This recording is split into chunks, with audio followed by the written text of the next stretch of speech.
বাঘের বাচ্চা মুস্তাফিজ, চেন্নাইয়ের বিশাল জয়। আইপিএলে সর্বোচ্চ উইকেট শিকারী এখন কাটার মাস্টার মুস্তাফিজুর রহমান।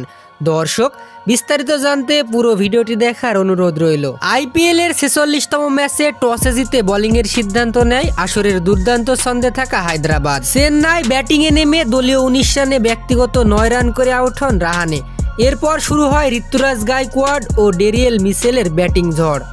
ডেরিয়েল মিচেলের 32 বলে 52 ও গায়কোয়াড়ের 54 বলে 98 রানের উপর ভর করে 213 রানের ফাইটিং স্কোর ছুড়ে দেয় হায়দ্রাবাদকে।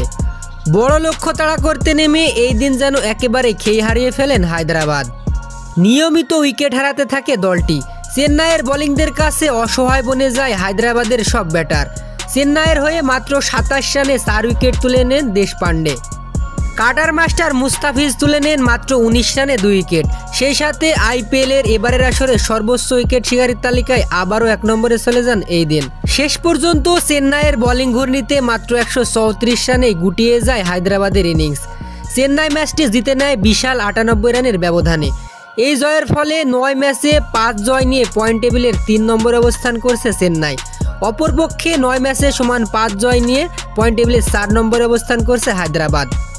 তো দর্শক, ক্রিকেটের সব নির্ভুল তথ্য সবার আগে জানতে অবশ্যই আমাদের চ্যানেলের সঙ্গেই থাকুন। ধন্যবাদ।